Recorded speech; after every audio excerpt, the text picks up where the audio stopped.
So, welcome. Hi, Leah. Hi. So, my name is Jess Rose, and I'm here with Leah Sugerman. And we decided to make a little video for those of you who have written in and asked us questions about our upcoming 200-hour teacher training in Koh Samui, Thailand on January 20th. So, we've actually gotten quite a few questions from people before they've decided to book, and a lot of them are the same questions that keep coming up over and over again. So we thought it might be convenient for us to introduce ourselves and say hello through a friendly little social media video, but also to answer your questions, especially the ones that, yeah, everyone seems to have. So that's what we're going to do. Thanks for joining me, Leah. Yeah, thanks for joining me. I'm going to give everyone a little introduction to you so they can get to know you better if they don't know you already. So for those of you who are in the yoga scene at all, especially the online or North American yoga scene, you probably know of Leah already because she teaches online a lot and writes a lot for some pretty big companies. So I'm just going to list those for everyone I know to give you an intro. So you can find Leah's online classes on Yoga International, on Daily Om, Yogi Approved, and Daily Yoga, which I think is a new platform, right? I don't know. Okay. And you can also find our articles in Yoga Journal, in Yoga International, in Prevention Magazine, as well as Elephant Journal.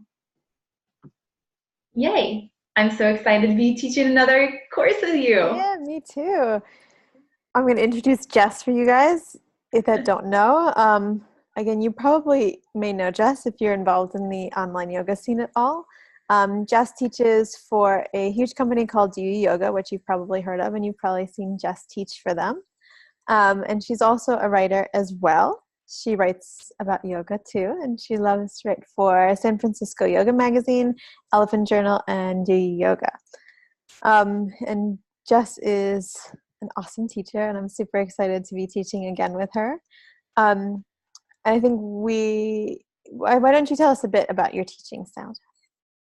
Okay, so my teaching style I would describe as alignment-based yoga, and that doesn't mean that it's only about alignment and where to put your big toe in warrior two pose. It is some of that, but it's also aligning yourself with something greater than you. So when we first start the practice, usually for most people it's really physical practice, and I think that's completely fine. So we start with the basics in my class of, what feels good in the body, how can you protect your body in the poses, and how can you make the practice feel really good for you so that you can sustain your practice over a long period of time. So we'll learn smart biomechanics and how the body moves, how the body works. But also it's about aligning yourself to something greater so that your physical practice becomes more of a spiritual endeavor, I guess. Nothing dogmatic, right? So you won't necessarily want to become a Hindu or something after practicing with me, but it's just how can we use the body to explore greater power in the world, and how do we tap into our greater power as well, and turn the whole practice into a living, breathing, beautiful organism. So that's how I would describe my style. What about you, Leah? What's your teaching style like? So I have studied and practiced quite a few different styles of yoga. So I think I teach a very eclectic mix of very different things. Jess and I both have pretty similar teaching styles, and then I think also very different in many aspects, which I think is which makes us a great team for teaching trainings, because we offer something that's very cohesive, but also something that's very just very different, so that you're able to kind of choose what works for you and what doesn't, and make your own mix. So my style is probably very alignment based as well. I love to incorporate lots of different anatomy and biomechanics into my teaching. But similar to Jess, I also love to focus on philosophical themes and tying in the ancient yogic texts and these greater ideas of why we're practicing, what, like Jess said, what we align with and what draws us to the practice in general. Yeah, so I think that's my style. It's kind of hard to put a finger on what it is, I think, as with any teacher, but it's just a mix of different styles with lots of different influences that kind of get thrown into the melting pot and come out in many different ways. So in a really, really nice way. You're such an inspiring teacher. I love it. Oh, thank you, Jess. You're such an inspiring teacher. Oh, stop. So after this, we can tell you a little bit about this training specifically. So kind of similar to what me and Jess both said is that this is a very multidisciplinary approach of teaching.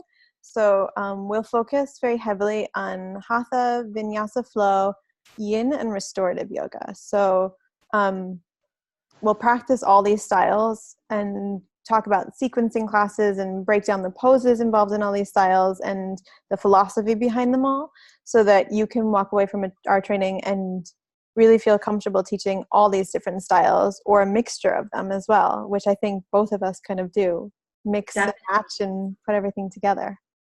Do you want to kind of give a brief, maybe one sentence breakdown of what each of those styles could mean? Yes, sure. Okay. Do you want to? Yeah, so let's start with, I guess, Hatha is the first one that you listed.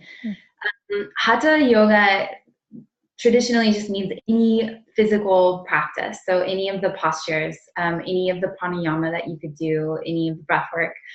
So we're going to look at more of a traditional Hatha style, which just means focusing on the body, but also in a more modern context. You can think of Hatha yoga as holding the poses for a little bit longer, rather than some people could think of Vinyasa as one movement per breath.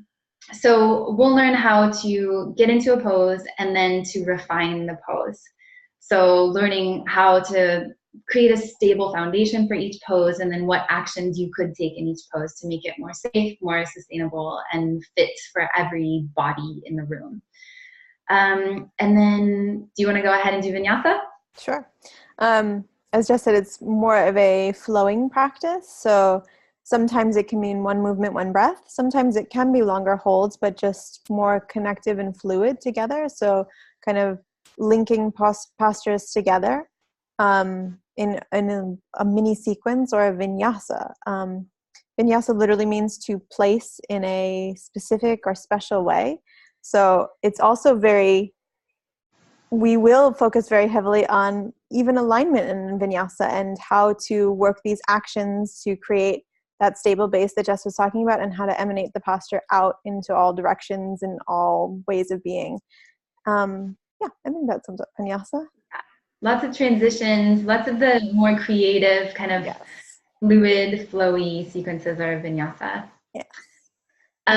Okay, then the next one is yin. So the yin practice typically focuses on the connective tissues. So we'll be looking at fascia, we'll be looking at the joints and how we can maybe create some positive stress in the joints, in the tendons, in the ligaments, and all the connective tissues in the body. In a modern setting, yin is a modern practice, but it tends to be more of a relaxing practice, although not always. Where we hold the poses for longer than we would in any vinyasa or hatha class. So a few minutes typically for each pose with a lot of props. And then similarly, restorative yoga is, it's intended to initiate the relaxation response in the body. So to calm and soothe the nervous system. And so similar to yin, you hold postures for long periods of time, use lots of props, and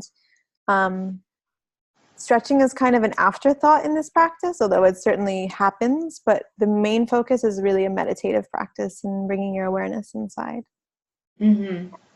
Yeah, so we designed the program to be a really nice balance between the yin side, so calm, soothing, gentle side of the practice, with the yang side. So the hatha, the vinyasa, you know, kind of more power yoga, things like this. So we think it's a really nice blend that you will be able to offer your students once you're finished as well. So it's not that you will only be able to teach vinyasa flow and only be able to teach a really strong practice, but you'll also be able to teach meditation, which we focus on really heavily in our training as well. And you'll be able to teach practices that are just more gentle and grounding. So we are trying to give you just the whole spectrum of practice for the training. Okay. Yeah. Should we jump into the questions? Yeah, for sure. Okay, great. So I'm just going to start with one from Aurore from Brussels. And she asked, I've been practicing yoga for 2 years, but my level is really medium. Is it okay with this level to attend a teacher training? You get that? Yeah, so I think the short answer is yes. The long answer is, what determines your level as a yogi? We tend to think very modernly as our practice is completely based on asana and the postures, which is asana. And if I can't do a handstand, then I'm not an advanced yogi. And I think this is something huge that we focus on our training, is that yoga is for everybody. So no matter your level, no matter your style, no matter your body type, your age, whatever it is, yoga is for you. And the practice is accessible to everyone. And we're going to teach you how to make it accessible to everybody. So coming in at a level that you call medium or even beginner is really irrelevant to your ability to be able to teach the practice, and also to be able to grow and learn in the training itself. So the training will teach you and prepare you to teach, but it also deepens your own personal practice significantly. At least that was my experience with trainings, for sure. I think you probably have similar experiences. And not only that, but the postures are only a very small section of what yoga is as a whole. So we will also very deeply discuss the philosophy of yoga. As Jess mentioned, we'll deeply dive into meditation, anatomy of the human body, all these other aspects of the practice that go beyond just the physical postures. So whether you can do a deep back bend or hold a handstand or whatever your pose is that you're reaching toward, whatever it is that's your end goal, it's not really determining what your level is as a yogi. And as Jess mentioned, we're talking about like what we align with and why we practice yoga, and what it is that makes you more advanced is really more based in that side of yoga than the postures. Mm-hmm. Do you have anything you know? Journal, right? It's how you live your life. It's how you choose to take your yoga off the mat with you and into your relationships and your work, and all of that determines what your level of yoga is. So not just how you practice what's on the mat. So yeah, well said. So okay, yeah. We have a question from Martina and Mishi from Switzerland. So, as I read, this will be the third teacher training that you're teaching together. How can you describe the group that normally come to your trainings? What is their age, nationality, mix of genders, etc.? Yeah, good question. It's really, we have such a nice blend. I love it so much. As far as age, we have anywhere from 19 was the youngest student that we've ever had, and somewhere in late 40s, early 50s was the oldest student that we've ever had. So the training is open to all ages, and like Leah was just touching upon, it doesn't matter how old you are, how flexible or inflexible you are, how many injuries or lifetimes you've lived in your body. It really doesn't matter. The training is for everyone, just as the practice of yoga is for everyone. And we'll learn how to modify and make practices that are right for 19-year-olds and that are right for 50 or 60 or 70-year-olds. It totally doesn't matter. Nationality, we also have just the most beautiful mix of people from all over the world. So North America, South America, Canada, we've got Europe, so many different countries in Europe, Asia, Australia, really just people from all over the world. Our training is taught in English, so that's really the only thing that you need to have is to be able to speak English at a pretty decent level. But besides that, yeah, obviously we love to have diversity. So yeah, we have a really nice blend of people. And then as far as our the gender that we normally have, our gender ratio, I would say it's pretty reflective of the yoga industry as a whole, which is that it is dominated by females, but we do have a lot of men. And I think that the industry and the patterns of yoga are changing now so that more men are slowly starting to get into the practice. But I would say in general, we have about 75% women, 25% men at our trainings. Do you think that's about right? Yeah. Yeah, which is actually pretty good. Maybe that's even more than the general population of practitioners. Yeah, it's growing with men. Yeah, so yeah, men, come.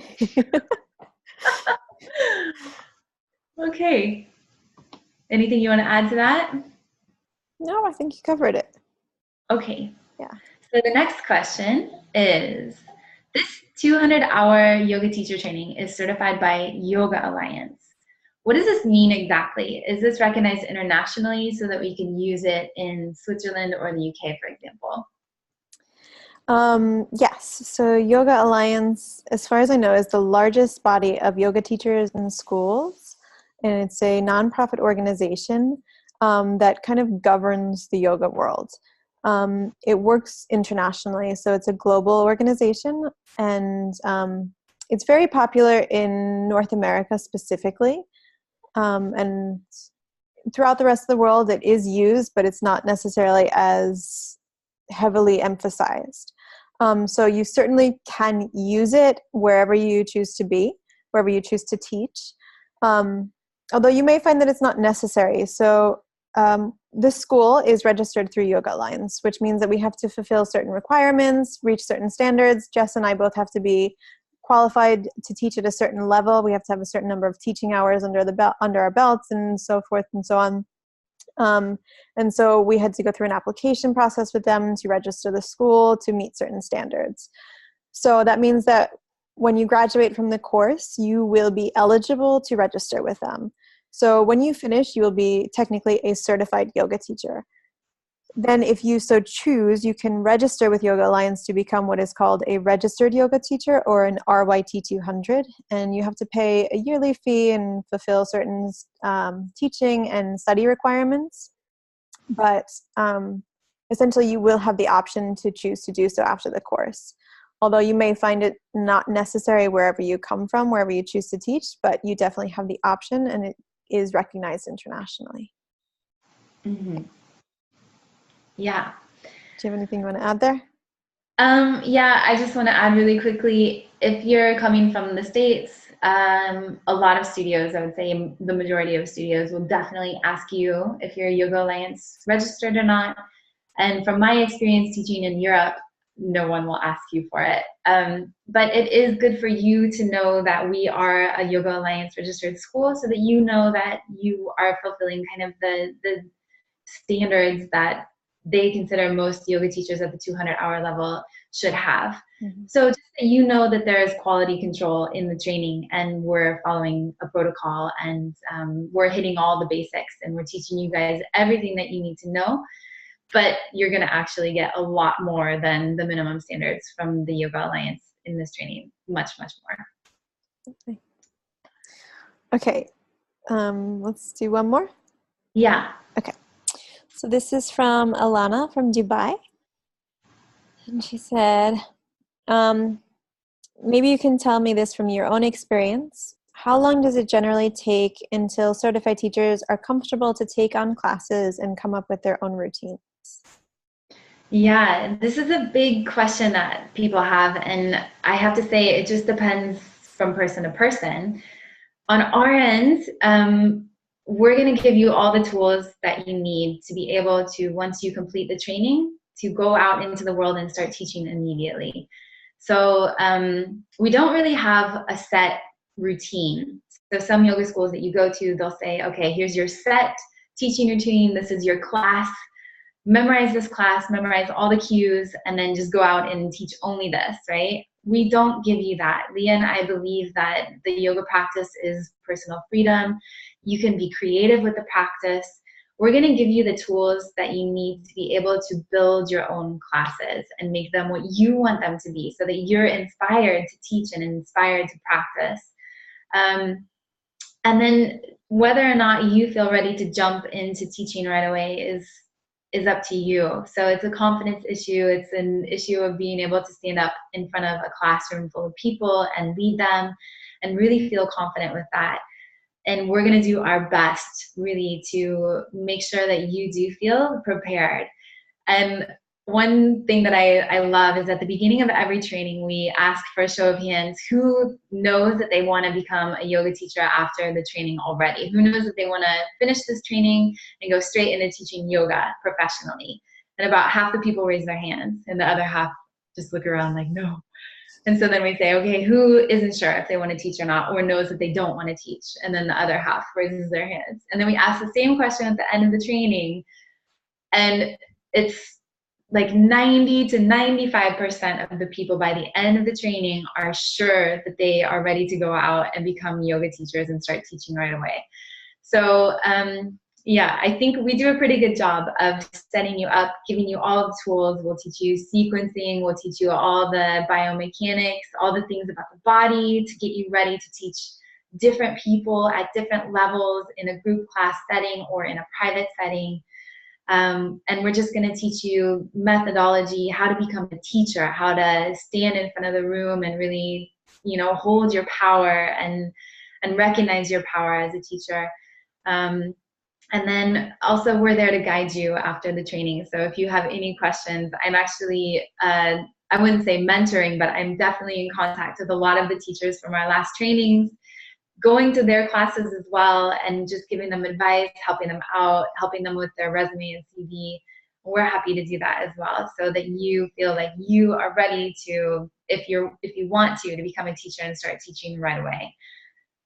Yeah. Sure. And you want to add to that? Just that we focus really heavily in the course on practice teaching. So even from day one, you're going to start not like teaching to a big group of people, but you maybe teach a partner and just a short little segment, maybe teaching just a piece of breath work or just like how to sit in meditation, how to sit, whatever it is that you start with. So that it's just like day by day, you'll build on it and build on it and build on it until suddenly you feel really comfortable doing it and you're ready to teach in front of a big group of people. So that's just like a huge focus that we try and just slowly but surely bring you into the seat of the teacher so that you start to feel comfortable there. Yeah, and we always have such an amazing group of humans joining us for our training. So everyone feels really supported and loved, and there's no judgment whatsoever. So even people who aren't maybe the most self-confident, they feel really, like it's a safe space to learn how to become a teacher. So yeah, I think for most people, you'll be ready to go after the training. Yeah. And I think also it's important to know that like, even if you think you never want to teach, the training does also inherently bring you much deeper into your own practice. And if that's what you're looking for, then this is great for you too, because I think I said this, in my experience, taking trainings has brought me deeper into my practice and connected me much deeper with my practice. So even if I wasn't going to go out and use the tools that I learned in a specific training, and I've definitely taken trainings where I don't necessarily use the tools that I've learned there, but it has given me another layer to my own practice that has just drawn me deeper into that connection. Yeah, exactly. Okay, good. So I think maybe that's good on the questions, I think. Okay. So if you do have any more questions about the training, of course, you can always write to us. What's our email address, Leah? It's YTTC, like yoga teacher training, at nomadyogaschool.com. So YTTC at nomadyogaschool.com. And our website? Is nomadyogaschool.com. There we go. You can find everything on there, yeah. Yeah, you'll find our sample schedule, the dates for the training, the cost. And I just want to put out there really quick that early bird pricing ends on October 20th, which is just a few days away. So if you know that you want to take the training, definitely it's smart to book before that because you save, how much is it, $250? 250. Yeah. Yeah, so that's good. And then, yeah, some of our accommodation is selling out. So I think we have just one more Zen bungalow left, and yeah, things are starting to move. So if you know you want to join us, but you still have questions, of course, send us an email. Otherwise, yeah, hopefully we'll see you in Thailand. Yeah. Hopefully, we'd love to see you there. Okay, Leah, so good to see your You face. too. I You can't too. wait to see you in Thailand I again. can't wait to see you. It's going to be so much fun. Eat some pad thai, learn a little yoga, sit by the Yay. beach. Yeah. Yes. Okay. Okay. Bye. Well, bye, guys. Bye, Jess.